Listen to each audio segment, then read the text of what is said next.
This is it. This is what we've been looking for.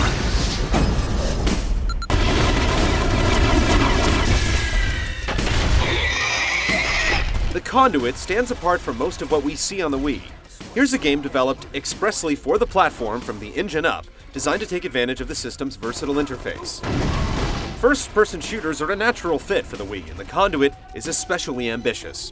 Does it have what it takes to compete with the best games on the system?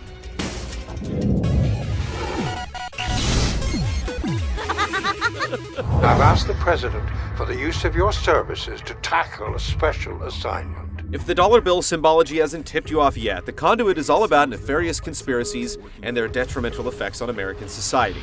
Think Da Vinci Code meets X-Files. You play as Michael Ford, a member of a secret government agency called the Trust, who's charged with stopping an alien invasion. Almost immediately, you begin to call into question who's actually working with the Drudge, as these hostile extraterrestrials are called. A few genuine surprises are scattered amongst a sequence of predictable plot turns, but the story never intrudes on the game. It all mostly plays out in-game with your allies providing updates, orders, and commentary on the fly as you progress. The ASE experimental prototype Prometheus stole from our research facility. Briefing-style sequences bookend each level, and they do a decent job of smoothing out the sometimes harsh transitions between missions. Overall, the story is decently acted, if somewhat hammy at times, and the ending leaves little doubt that the writers intend to pen a sequel. In case you haven't noticed, the invasion of Washington has begun.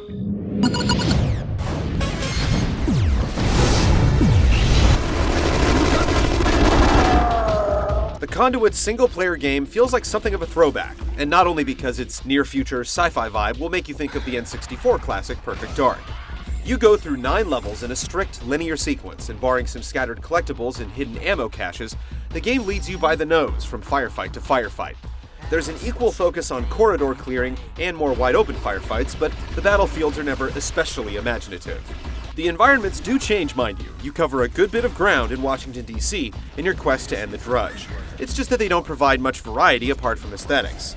The hallmarks that define the best shooters are absent.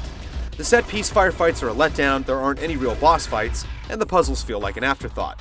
The 8 or so hour experience ends with a particularly challenging final mission, and there's little ceremony after the fact to mark your accomplishment. It's fortunate then that the Conduit has a well-realized multiplayer component to prop it up. The ways that it bypasses the Wii's cumbersome online functionalities are a welcome change. The game does use friend codes, but you only need them if you want to play a closed match with people you know. If you're interested in hopping into a match without the fuss, the game can populate a map with regional and global opponents. For all intents and purposes, the Conduit works like you'd expect a modern competitive shooter to, including voice chat support via WiiSpeak. The online matches we've been playing during our review have so far been hitch-free. Hopefully this will persist post-release. The standard selection of modes are accounted for, including free-for-all and team deathmatch variants, capture the flag, and a Conduit-flavored take on the Halo favorite Oddball. Up to 12 players can fight in a match, and there are rules variants that do a good job of switching things up. Take Bounty Hunter, a deathmatch rule set that docks you points if you kill anyone apart from the designated target highlighted on your minimap. As you single-mindedly pursue your quarry, you inevitably end up getting caught in quite a few crossfires. Though its single-player campaign is a bit underwhelming, the Conduit has all the makings of a viable online shooter. If a solid community gets behind it, then this is a game you could play for a long time to come. Red team wins.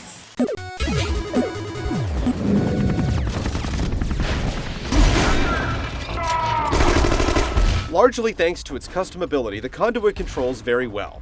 Aiming, hurling grenades, and whacking enemies with your melee attack are all done via motion controls. It all feels right, and for the most part works well.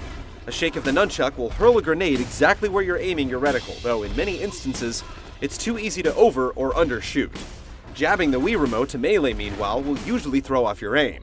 This is realistic in that it lends melee attacks an appropriate measure of risk, but the few seconds it'll take to realign your aim during an intense firefight can easily cost you a death. An extensive set of options allows you to further customize your gameplay settings. Feel like you're moving too slow, then turn up your run speed. Not turning quickly enough, shrink your dead zone until you are.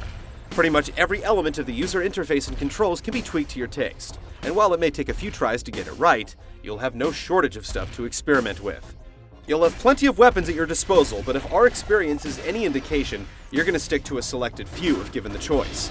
The strike rifle is particularly deadly, and with its charged shot that vaporizes most enemies, especially gratifying to use. The ASE, on the other hand, is pivotal to the game's plot, but is only marginally used in the single-player scenario.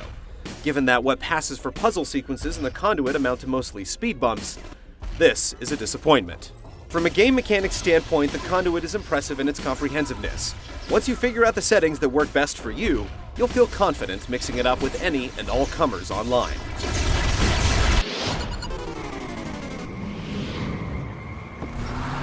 What is it? It's the largest conduit we've encountered yet.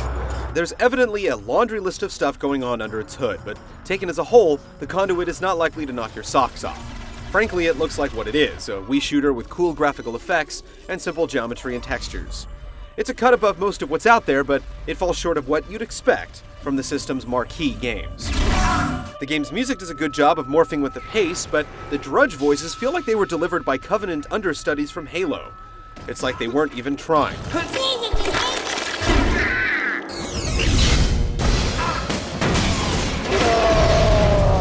The Conduit deserves credit for getting the most important stuff right. In spite of the disappointing single-player campaign, it delivers as a shooter on the strength of its multiplayer component. The Wii finally has a competitive FPS worthy of spending time with. All it needs now are some willing fighters to help it thrive.